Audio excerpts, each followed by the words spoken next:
नमस्कार, सलाम और सारे लोग जो हम लोगों से जुड़े हैं इस री इमेजिनिंग इंडिया वाले सीरीज़ में, जो इस देश के नौजवानों के सपने हैं, उन सपनों को लेके जो लड़ाई है, उन लड़ाई को लेके दो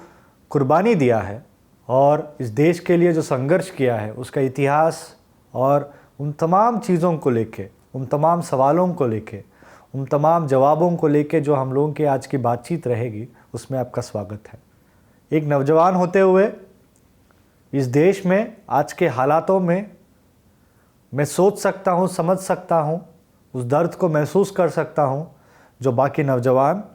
महसूस कर रहे हैं और अपने दिलों में इस चीज़ का जवाब ढूंढते हुए सड़कों पे निकल के अपने संघर्ष कर रहे हैं। नौकरी को लेके, शिक्षा को लेके, महिलाएं अपने सम्मान और अपने आज़ादी को, बेखौफ आज़ादी को लेके, और पिछड़े, दलित, आदिवासी और तमाम संघर्ष जो लोग कर रहे हैं अपने आत्मसम्मान और इस समाज में और इस सरकार में और तमाम इस देश का जो हिस्सा है, उस हिस्से का लड़ाई जो लड़ रहे हैं, जहाँ पे वो लोग अपनी बात को कह सकें, अपनी लड़ाई को लड़ सकें, अपने पढ़ाई को कर सकें और अपने जीवन को बदल सके, उन तमाम सपनों के बारे में जब चर्चा की जाती है। 75 इयर्स हुआ है इस देश को आज़ाद होते हुए। अंग्रेज़ों से लड़ा, अंग्रेज़ों से कुर्बानी मांगा, अंग्रेज़ों को इस देश को छोड़ने की लड़ाई लड़ा। कई दौर में एक बात थी कि अंग्रेज़ों को बोलते थे कि क्विट इंडिया, भारत छोड़ के जाइए आप। आज ऐसी नौबत आई नौजवानों को 21st सेंचुरी इंडिया में, इस मोदी बीजेपी आरएसएस के इंडिया में नौजवानों को अपना गांव, अपना शहर और अपना देश छोड़ते हुए अपने रोज़गार, अपने शिक्षा और बेहतर ज़िंदगी की एक सपने को अपने दिल में, अपने परिवार से, अपने दोस्तों से दूर एक नया जीवन शुरू करने की उम्मीद में जब पहुंचते हैं, उनके सपने टूटते हैं। क्यों टूटते हैं?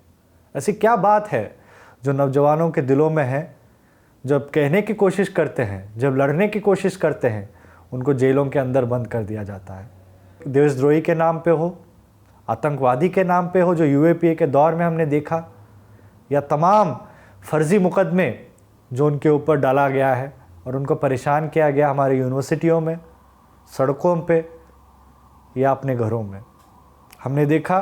अगर आप दलित हैं, अगर आप आदिवासी हैं, अगर आप पिछड़े हैं,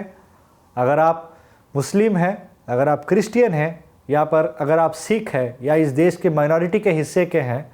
बड़ा आसान है इस देश के नौजवानों को सवालों को कुचल देने का। आपको, आपके ऊपर देशद्रोही का नाम रखते हुए, आपको आतंकवादी कहते हुए और आपको गद्दार कहते हुए। क्योंकि आज के समाज में जिस सोच के खिलाफ अंग्रेज़ों से हमने लड़ा कि एक कंपनी राज के खिलाफ, एक कम्युनलिज्म के खिलाफ, देश को बेचने के उस राजनीति के खिलाफ और ब्राह्मणवाद के खिलाफ, मनुवाद के खिलाफ एक बराबरी की लड़ाई जो अम्बेडकर ने अपने हमारे इस संविधान में, उस संविधान के संघर्ष में, हर एक पेज में, हर एक इतिहास में जिसको हमने जीत के लाया, कहीं ना कहीं उन सारे पन्नों को आज फाड़ते हुए उस संविधान को कहीं ना कहीं दोबारा उस मनुवादी संस्थानों की तरफ, उस मनुवादी सोच की तरफ, उस ब्राह्मणवादी सोच की तरफ बढ़ते हुए देखने को मिलता है। सोचिए, एक आम दलित छात्र जिनकी माँ घरों में काम करती है और अपने सम्मान के लिए चाहती थी कि उसका बेटा पढ़ाई करे और इस जीवन से बाहर निकल के आए। मैं दरअसल जिनका नाम ले रहा हूँ उनका नाम रोहित वेमुला है। इस बात को मैं बार बार जिक्र करता हूँ। और कोई सपनों का भारत हो, उस सपनों के भारत में या उस भारत में ऐसा कैसे हो सकता है कि रोहित वेमुला जैसे लोगों को शिक्षा प्राप्त करने के लिए एक संस्था के अंदर आए और उनकी सांस्थानिक हत्या हो, या पायल तांडवी जैसे लोग जो एक ट्राइबल परिवार से पहला, पूरे अपने गांव में अपने पूरे ट्राइब से पहली व्यक्ति थी जो पढ़ने के लिए आई और डॉक्टरी पढ़ने के दौर में उनके ऊपर जो जातिवादी हमले हुए और खुद एक सांस्थानिक हत्या उनकी की गई। ऐसे कई हज़ारों कहानी, लाखों कहानी बाहर निकल के नहीं आती है। जो मीडिया है, जो कॉरपोरेट फोर्स है, वो नहीं चाहती है इस देश का जो सच्चाई है वो बाहर निकल के आए। कई लोग कहते हैं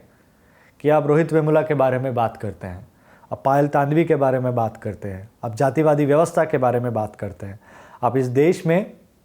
जो साम्राज्यवाद के दौर में जिस तरीके का रणनीति राजनीति कॉरपोरेटों के द्वारा, बड़े देशों के द्वारा इस देश में डाला जा रहा है, उसके विरोध करते हैं। अब फ़लस्तीन की बात कहते हैं, अफ़गानिस्तान में महिलाओं की लड़ाई की बात कहते हैं, अमेरिका में जो ब्लैक्स है, जो कलर्ड पीपल है, उनकी बराबरी की बात कहते हैं। अब क्यों इतने सारे बातें कहते हैं? आप तो नौजवान हैं, आप अपने घर की बात कीजिए। दरअसल जो लोग इस बात को कहते हैं वो कभी चाहते नहीं हैं कि नौजवान की जो सोच है वो समाज को लेके हो, क्योंकि हमेशा हमने इस बात को माना, कहीं पे भी नाइंसाफ़ी हो, कहीं पे भी अन्याय हो, समाज में पहला आवाज़ उठाने वाला तबका होता है नौजवानों का, क्योंकि उनकी सोच, क्योंकि उनके सपने, क्योंकि उनकी अप्रोच सोसाइटी को लेके ये होता है, क्योंकि वो पढ़ते हैं और पढ़ते हुए अपने समाज में जो उन्होंने खुद जिस तरीके का ऑपरेशन को फेस किया उससे लड़ना चाहते हैं। वो हमेशा चाहते हैं कि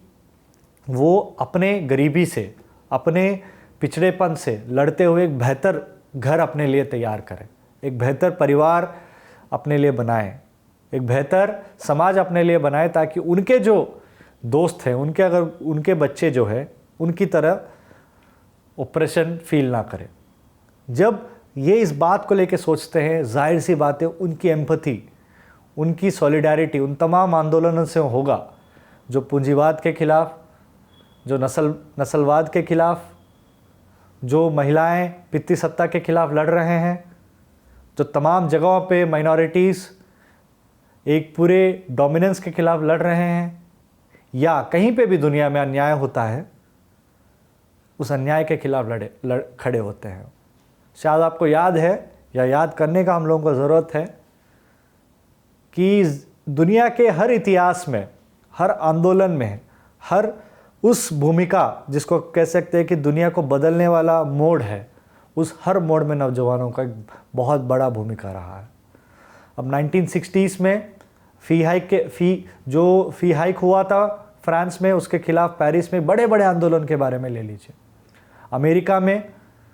जो एंटी वॉर प्रोटेस्ट हुए थे, जो अमेरिका का साम्राज्यवाद के खिलाफ, जैसे वियतनाम में उन्होंने वहाँ के देश के लोगों के ऊपर एक तरीके का घुसपैठी किया और उनके ऊपर वॉर किया। अमेरिका के पब्लिक फंडेड यूनिवर्सिटीज़ में वहाँ के जो गरीब बच्चे हैं, वहाँ के जो सेंसिटिव लोग हैं, उन्होंने बोला कि हमारे नाम पे इस युद्ध को आप मत कीजिए, हमारे नाम पे इस कत्ल को आप मत कीजिए।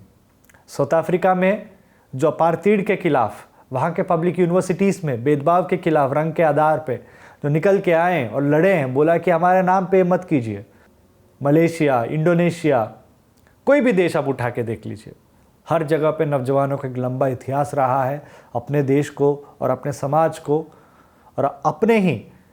जो वास्तविक परिस्थितियां हैं उनको बदलने में। वैसे ही इस देश के नौजवानों का अलग इतिहास नहीं है। आज़ादी का आंदोलन हो, जिसमें एक सबसे बड़ा नाम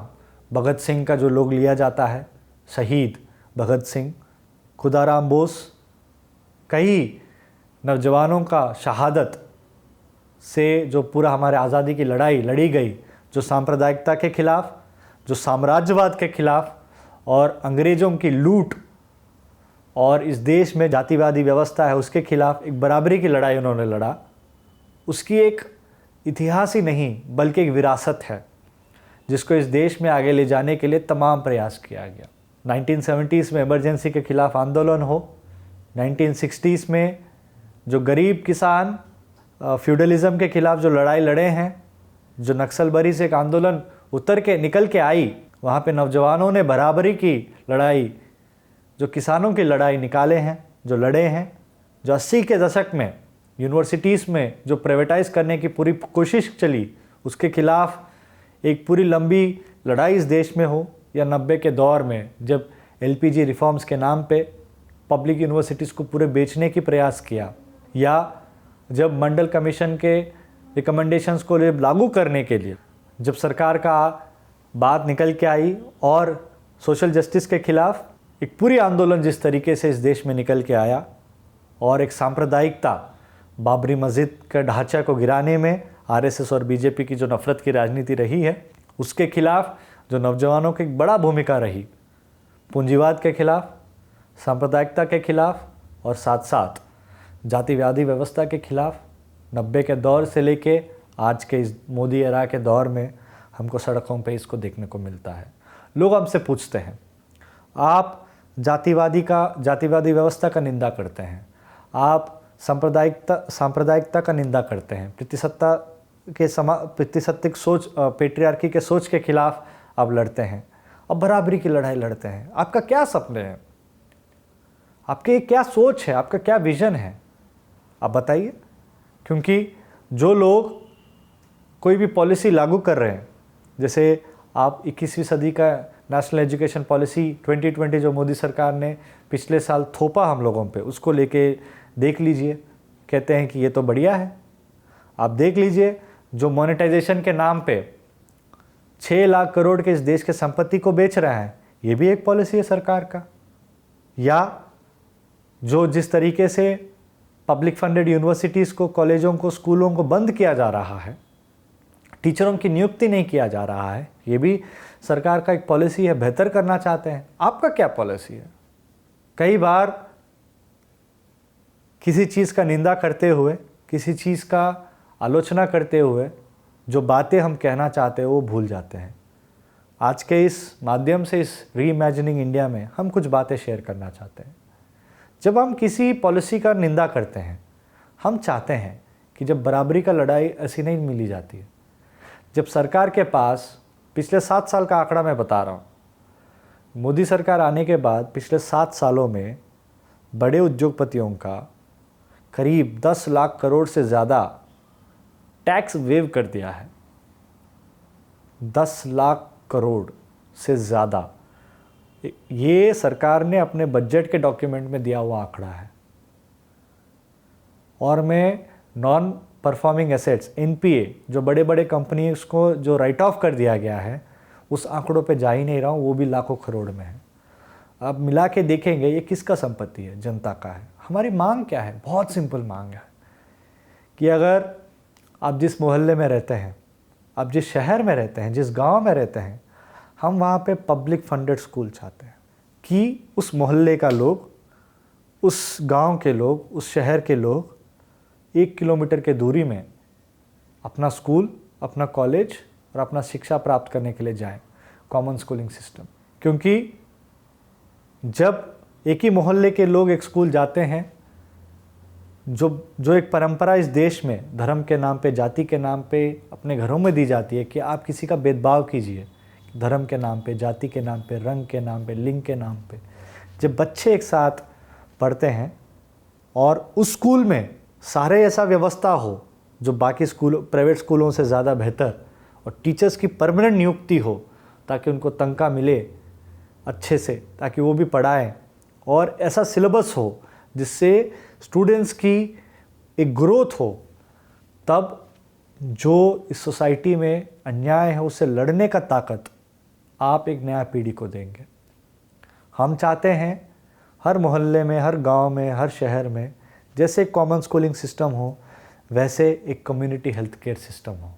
डॉक्टर रहें, नर्स रहें, सबके लिए स्वास्थ्य रहें, और ये सबके लिए मुफ्त रहे। क्योंकि मुफ्त इस बात के लिए, सरकार को इस देश का जनता चलाता है। संविधान के पहला जो लाइन है, हम भारत के लोग, we the people of India, हम सरकार को चुन के सरकार को बिठाते हैं, और उस सरकार को चलाने के लिए हम अपने मेहनत के पैसे से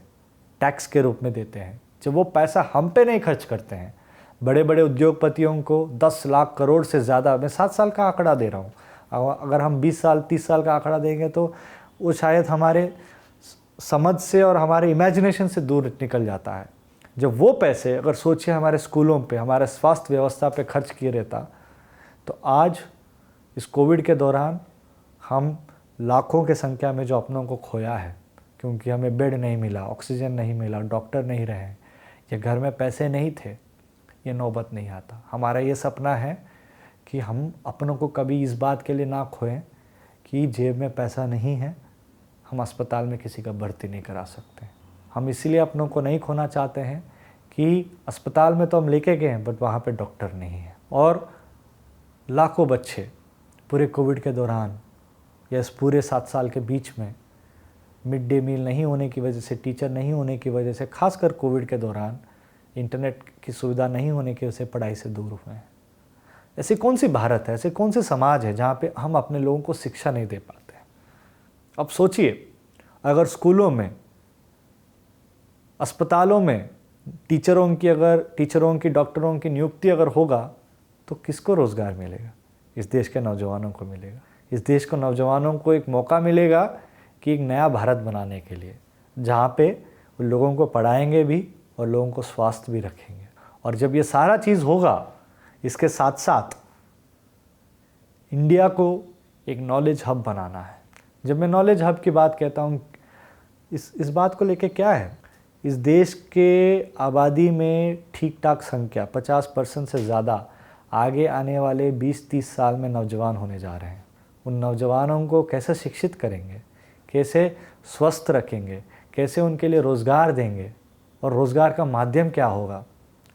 बड़ा बड़ा बोर्ड, बड़ा बड़ा एडवर्टाइजमेंट मैं बचपन में देखता था कि दूर दराज देशों से इंडिया में कंपनियां अपना कंपनी खोलने आ रहे हैं, BPOs लग रहे हैं। अमेरिका के बड़े बड़े कंपनी इस देश में, क्योंकि अंग्रेज़ी बोलने वाले नौजवान हैं, क्योंकि यहाँ काम करने वाले नौजवान हैं, इस देश को आ रहे हैं। या कई सारे देश आज के दौर में भारत के नौजवानों के लिए अपना दरवाज़ा खोल रहे, बोल रहे कि हमारा देश आके आप काम कीजिए, कनाडा वगैरह। क्यों? क्योंकि उनको मालूम है कि भारत में सबसे ज़्यादा नौजवान हैं और भारत में भारतीय नौजवानों को रोज़गार देने के लिए सरकार कोई उपाय नहीं दे रहा है। इससे अच्छा इन नौजवानों को हमारा देश बुला लीजिए। ऐसी स्थिति में जब हम अपने नौजवानों को लेके कोई सोच नहीं रख सकते, कोई पॉलिसी नहीं डिज़ाइन कर सकते हैं कि जो इंजीनियर बनेगा, जो डॉक्टर बनेगा, जो ह्यूमैनिटीज़ पढ़ेगा, जो सोशल साइंस पढ़ेगा, उनसे कैसे हम समाज का बेहतरीकरण करेंगे, जो लॉ पढ़ेगा, या तमाम अलग अलग डिसिप्लिन से जो निकल के लोग आएंगे,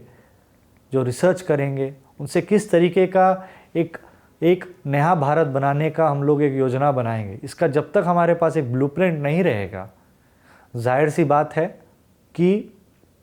कई सारी खबरें जो आज इस दौर में हम लोग देख रहे हैं, लोग अपना घर बेच रहे हैं, अपना ज़मीन बेच रहे हैं, अपना गांव छोड़ने के लिए, अपना शहर छोड़ने के लिए, और जिनके पास थोड़ा बहुत ज़्यादा पैसा है वो देश छोड़ के दूसरे देश जा रहे हैं, क्योंकि उनके सपनों को इस देश में जिस तरीके का कॉर्पोरेटाइजेशन हो रहा है, मैं तो इसको कहता हूँ अदानी और अंबानीकरण। क्योंकि कॉर्पोरेटाइजेशन में हो सकता है कई सारे कॉर्पोरेट कंपनियों को देश की संपत्ति दी जा रही है। बट दुख की बात यह है कि जैसे अंग्रेज़ जब आए थे, उससे पहले उन्होंने ईस्ट इंडिया कंपनी लाए थे। मोदी जी जब आए हैं, उन्होंने वेस्ट इंडिया कंपनी को लाए हैं, अदानी और अंबानी को। और सारा देश के रेल से लेके, एरोप्लेन से लेके, पोर्ट से लेके तमाम चीज़ अदानी अंबानी को दी जा रही है। BSNL को बेच दिया, ONGC को बेच दिया, LIC को बेच दिया, BPCL को बेच दिया। ऐसी कोई सरकारी संस्था नहीं बचा है जिसका ना बेचने का योजना बना है, ना बेचने का प्रयास नहीं हुआ है। ये सब क्यों हो रहा है? जो भी इस देश में जो भी प्रणाली का बन रहा है कॉरपोरेटों को देश को देने का, ये सब इस देश के नौजवानों को सपनों के साथ खिलवाड़ हो रहा है। जब लोगों के पास नौकरी नहीं रहेगी, अगर नौकरी रह भी जाएगी, अगर वो ठेके पे काम करेंगे, उनको 15,000, 10,000, 20,000 तनख्वाह मिलेगी, जो अपने घर भी, अपने परिवार भी नहीं चला पाएंगे, जो लाखों रुपया लोन लेके, जो NEP कहता है, NEP 2020 का पॉलिसी ये कहता है, अगर आपको पढ़ाई करना है सरकार अब पैसा नहीं देगी। ग्रांट मॉडल से लोन मॉडल में एजुकेशन को शिफ्ट किया जा रहा है। अमेरिका ने 1980 के बाद जिस पॉलिसी को लागू किया, वहाँ पे एंटी वॉर प्रोटेस्ट के दौरान जिन्होंने रीगन ने रिकॉग्नाइज़ किया कि पब्लिक फंडेड यूनिवर्सिटीज़ में जो गरीब लोग आ रहे हैं, पढ़ाई का इस्तेमाल करते हुए अपने समाज में जो उनके साथ अन्याय हो रहा है उसके खिलाफ लड़ रहे हैं और सरकार के गलत नीतियों से चुनौती दे रहे हैं, उस चीज़ को जब रिकॉग्नाइज़ किया, उन्होंने वहाँ के पब्लिक फंडेड यूनिवर्सिटीज़ को कॉर्पोरेटाइज़ किया, वहाँ पे ग्रांट मॉडल से लोन मॉडल में शिफ्ट किया। चॉइस बेस्ड सिस्टम के नाम पे एक नया दुकान खोला कि जिसके पास जितना पैसा होगा वो उतना बेहतर शिक्षा पाएगा, जिसके पास पैसा नहीं होगा वो यूनिवर्सिटी में नहीं आ पाएगा। उसी मॉडल को इस देश में मोदी सरकार ने दोबारा लाया, इसी सोच के साथ कि पहला जो रोहित वेमुला जैसे लोग यूनिवर्सिटी में ना आए, अगर आए भी तो अपने घर गिरवी रखें, अपना ज़मीन गिरवी रखें या बेच दे,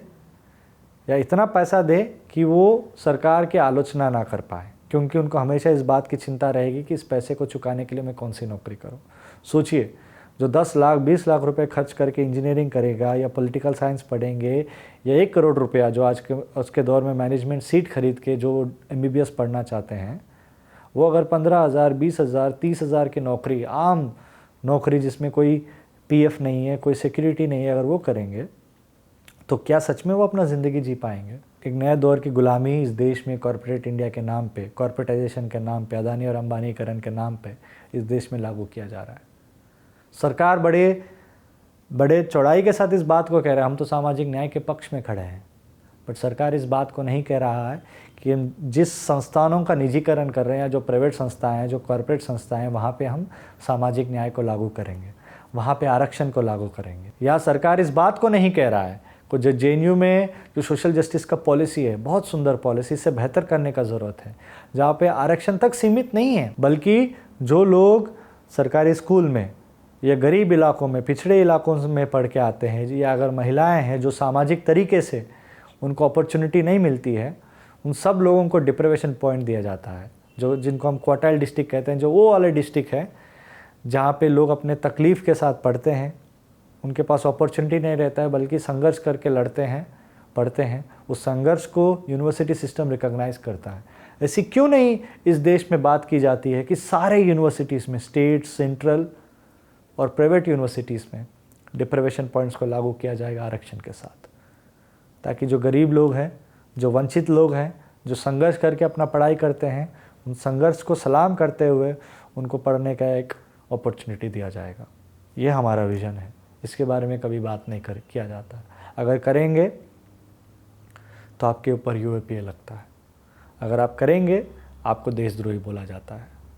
अगर आप जैसे इस देश के नौजवान जो सांप्रदायिकता के खिलाफ 1990 के दौर में खड़े हुए थे, सारे कैंपसों में लड़े और बोला इस देश के इस संविधान के और इस देश के 4 सिपाही, हिंदू, मुस्लिम, सिख, ईसाई, अगर इस देश में यूनिवर्सल ब्रदरहुड और वुमेनहुड रहेगा, सिस्टरहुड रहेगा, जो लोग एक हार्मोनी के साथ रहेंगे, वो हमारा भारत है, जहाँ पे सारे धर्म के लोग, सारे अलग अलग कल्चर के लोग एक दूसरे के साथ टॉलरेंस के साथ, एक्सेप्टेंस के साथ जिएंगे। There is diversity in unity and unity in diversity. इस बात को जो इस देश ने स्वीकार किया और जिसके साथ अंग्रेज़ों से लड़ा, उन तमाम चीज़ों को असर्ट करते हुए इस हिंदुत्व के फोर्सेस के ख़िलाफ़, ये आज के दौर में जो फांसीवादी के फोर्सेस है, जो BJP RSS है, जो अपना आइडियोलॉजी का जेनेसिस हिटलर और मुसोलिनी से देखते हैं, जिनकी सोच नफ़रत से भरी पड़ी है, जिनको ज़िंदगी भर पिछड़ों को, मुसलमानों को दुश्मन दिखाना है, ईसाइयों को दुश्मन दिखाना है, सिखों को खालिस्तानी बता के उनको दुश्मन दिखाना है। इन सारे संघर्षों को याद करते हुए नौजवानों ने 1990 के दौर में उस कम्युनिज़्म के ख़िलाफ़ लड़ा। आज जब दोबारा लड़ रहे हैं, वही सरकार उनको आतंकवादी घोषित करके उमर खालिद जैसे हमारे दोस्तों को, मिरान हैदर, तमाम दूसरे साथी जिनके ऊपर मुकदमा डाल के, UAPA डाल के, जिनको जेलों के अंदर बंद कर दिया, इस बात पे, क्योंकि ये हार्मोनी की बात कर रहे थे। हमारा नौजवानों का सपना ये है कि इस देश में जिस व्यक्ति ने गॉडसे, जो पहला इस देश का आतंकवादी है, उस गांधी का हत्या किया, जिस गांधी का सोच हिंदू मुस्लिम एकता के लिए था, जिस RSS का सोच मनुवादी सिस्टम को लागू करने में था, अंबेडकर के आइडिया के खिलाफ, फूले के उस आइडिया के खिलाफ, भगत सिंह और तमाम उन आज़ादी के आंदोलन में लड़ने वाले लोगों के, इस देश के आइडिया के खिलाफ, उन तमाम लोगों का सोच जो पूरा आरएसएस अपने जहन में लोगों को दिया, और जो व्यक्ति उस सोच को अपने बंदूक में एक बुलेट के रूप में लाया और गांधी का हत्या किया,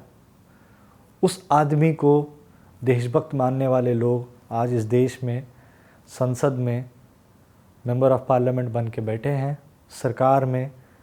उस सरकार को चला रहे हैं। इस दौर में अगर इसका विरोध की जाती है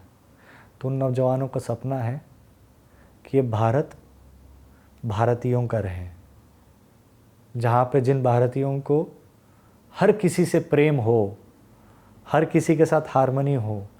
इस बात के लिए भेदभाव नहीं की जाएगी कि वो किस रंग का है, किस जाति का है, किस धर्म का है, किस लिंग का है या किस देश का है। आज के दौर में जब अफ़गानिस्तान में इतना बड़ा ह्यूमैनिटेरियन क्राइसिस हुआ, इस देश के स्टूडेंट्स ने अपना दरवाज़ा खोला, कैंपस के दरवाजे खोले, उन अफ़गान स्टूडेंट्स के लिए लड़ाई लड़ा, सड़कों पे बोला कि इनको आप रेफ्यूजी स्टेटस दीजिए, सरकार इनके लिए सब फेलोशिप देना चाहिए। जब बांग्लादेश बना, बांग्लादेश अपना आज़ादी की लड़ाई लड़ा, इस देश के लोगों ने बांग्लादेश के उन तमाम साथियों के साथ खड़ा रहा। और आज जो हालत है, जो कश्मीरियों के साथ, जो नॉर्थ ईस्ट में तमाम लोगों के साथ, इस देश में जो सरकार के खिलाफ़ या सरकार के सोच के साथ एक अलग सोच रखते हैं, उनके साथ जो भी अन्याय हो रहा है, भीमा कोरेगांव के मामले में जिस तरीके से एक डॉक्टर जो एक इन्फिल्ट्रेटेड एविडेंस को, मैन्युफैक्चर्ड एविडेंस को उनके लैपटॉप्स में किसी लोगों ने स्पाईवेयर के थ्रू इन्फिल्ट्रेट करवाया, जब इस बात को कोर्टों में बताया, उसके बावजूद भीमा कोरेगांव के उन तमाम साथियों को बेल नहीं दिया गया। और हमने देखा फादर स्टैन स्वामी का जिस तरीके से जुडिशियल मर्डर हुआ, बीमार थे, उनको बेल नहीं दिया गया। हम नहीं चाहते कि ऐसा भारत रहे। हम चाहते हैं कि इस देश के लिए, जो आदिवासी के लिए, दलितों के लिए, जो पिछड़ों के लिए लड़ने वालों का सम्मान हो, बल्कि उनका अपमान नहीं। ये हम लोगों का सपना है। लोग कह सकते हैं कि आरएसएस और बीजेपी से लड़ने का ताकत इस देश के नौजवानों के पास नहीं है, क्योंकि मीडिया बिक चुकी है, क्योंकि संस्थाएं ख़त्म हो चुकी है, ख़त्म की गई है या उनको हाईजैक किया गया है, या विपक्ष के पास वो आंदोलन का ताकत नहीं है। मैं उनसे कहना चाहता हूँ, आज के दौर में अगर सरकार ने नया शिक्षा नीति अगर लाया, आज के दौर में अगर निजीकरण अगर सरकार लाया, उसका सोच क्लियर है। नौजवानों को ताकत मत दीजिए, नौजवानों को कमज़ोर कीजिए, क्योंकि नौजवान इस देश के ऐसे तबके हैं जो इस देश के लिए लड़ने का समझ रखते हैं। उनको आप कमज़ोर कीजिए। यूनिवर्सिटियों को या जेल में तकदीर कर दीजिए, या यूनिवर्सिटियों को इतना कॉर्पोरेटाइज़ कर दीजिए कि ताकि जो लड़ने वाले लोग हैं, जो पढ़ना चाहते हैं, जो गरीब वर्ग से आते हैं, उनको आप जगह ही मत दीजिए। इस देश के नौजवानों का सपना है कि हर कैंपस में डेमोक्रेसी हो, जीएस कैश जैसे संस्था हो जो सेक्सुअल हरासमेंट के खिलाफ सेंसिटाइजेशन के लिए एक ऑटोनोमस बॉडी बने, जो कास्टिज़म है उससे लड़ने के लिए इक्वल अपॉर्चुनिटी सेल हो, सेंसिटाइजेशन कमेटी हो, जो LGBTQ कम्युनिटी है, जो क्वेयर कम्युनिटी है, वो अपने जीवन जीने के लिए इस देश में या इस कैंपसेस में एक पूरे उनके लिए आज़ादी हो। और दूसरा, जो नौजवान पढ़ के निकलते हैं समाज में, उनके लिए एम्प्लॉयमेंट एक फंडामेंटल राइट हो। और सरकार इसको गारंटी करे, सरकारी संस्थाओं में जो खाली पद है उसको भरे, जो प्राइवेट और कॉरपोरेट इंडिया में जिसको बदलने की कोशिश किया जा रहा है वहाँ पे सामाजिक न्याय की गारंटी हो, आरक्षण वहाँ पे लागू हो। जो इस देश में मजदूर वर्ग है उनके लिए मिनिमम वेज का गारंटी हो, जो किसान हैं उनको MSP का, और उनको अपने फसल का दाम प्रॉफिट के साथ, बिना कोई दलाली के, बिना कोई चोरी के, बिना कोई उनके साथ गद्दारी करते हुए उनके अधिकार उनको मिले, और उनका खेती कॉर्पोरेटाइज ना हो, जिसकी लड़ाई इस देश में किसान दिल्ली के बॉर्डर में अपने खेतों में लड़ रहे हैं। और उनके ऊपर जो लाठियों का वार चल रहा है ये बंद हो, और जो पूरे पूरे देश में जो पुलिस एट्रॉसिटीज़, जो पुलिस राज और जो गुंडा राज चल रहा है ये अंत हो, और रूल ऑफ लॉ का रेस्पेक्ट हो, और इस संविधान को लागू हर रोज़, हर समय, हर पल में उसके स्पिरिट को और इस फ्रीडम स्ट्रगल के तमाम उस सोच को और संघर्ष को हर रोज़ की ज़िंदगी में लेटर एंड स्पिरिट में लागू हो। और जो भी पॉलिसी इस देश में बनेगा, जो भी नीति इस देश में बनेगा, उसके बारे में चर्चा ज़रूर और उसके निर्णय में हिस्सा ज़रूर नौजवानों का हो, क्योंकि किसी भी देश का और किसी भी समाज का नौजवान भविष्य होता है। अगर जिनकी भविष्य है उनसे अगर नहीं पूछा जाएगा, पर्यावरण बदल रहा है, क्लाइमेट चेंज हो रहा है, रिसोर्स के लिए कॉन्फ्लिक्ट बढ़ रहा है, हमें अपने इस इकोनॉमी जो पूंजीवादी व्यवस्था है उससे निकलना है। इस व्यवस्था ने जिस तरीके से इनइक्वालिटी को बढ़ाया, आगे आने वाला भारत या समाज नौजवानों के लिए जगह हो जहाँ पे सबके लिए फंडामेंटल राइट उनकी नौकरी पाने का हो, उनकी फंडामेंटल राइट शिक्षा प्राप्त करने का हो, उनकी फंडामेंटल राइट सामाजिक न्याय हो, महिलाओं के लिए फंडामेंटल राइट उनकी बेखौफ आज़ादी हो, जो एनिहिलेशन ऑफ कास्ट जो अंबेडकर ने लड़ा और इस देश में जातिवादी व्यवस्था के खिलाफ लड़ाई लड़ा, जाति ख़त्म हो, धर्म के आधार पे जो लोगों का मतभेद होता है वो ख़त्म हो, और वो सपनों का भारत हो जिसके लिए हमारे पूर्वजों ने, हमारे नौजवानों ने उस दौर में, भगत सिंह जैसे लोग, अंबेडकर जैसे लोग जिन्होंने त्याग किया, उस अंबेडकर और भगत सिंह के उन सपनों को, उस फूले और फातिमा शेख के सपनों को, उन तमाम सपनों की लड़ाई जो लड़ा और संघर्ष में शहादत दिया गया, उन सपनों को सच करने के लिए एक नया भारत बने, उसमें नौजवानों का भागीदारी हो, और नौजवानों का भागीदारी नहीं बल्कि हिस्सेदारी हो, जहाँ पे किसान, मज़दूर और तमाम वर्ग के लोगों को अपने सम्मान रहें, अपना मिनिमम वेज मिले, अपने हक मिले, और उनकी आवाज़ को आवाज़ के रूप में नहीं बल्कि वोट के रूप में नहीं बल्कि एक निर्णायक अधिकार के रूप में देखा जाए, और सबको एक बराबरी का दर्जा मिले, और वैसा भारत रहे जहाँ दुनिया भारत को देख के कहे कि जो अगर आपको डिग्निटी चाहिए, अगर आपको आत्मसम्मान चाहिए, अगर आपको बराबरी चाहिए, अगर आपको यूनिटी इन डाइवर्सिटी को देखना है, अगर आपको टॉलरेंस को देखना है, अगर आपको एक बढ़ते हुए समाज को बेहतर समाज बनाने की तरफ बढ़ना है, आप भारत की तरफ देखिए कि जो लोग आज भारत छोड़ने की बात कह रहे हैं, पूरा दुनिया भारत आने की बात कहें। ऐसी भारत हमारे पास रहे, ऐसी भारत तभी बन पाएगा जब नौजवानों को उस भारत बनाने का एक मौका मिलेगा। इसी बात को ख़त्म करते हुए अब सब लोगों को सलाम और इनकलाब जिंदाबाद।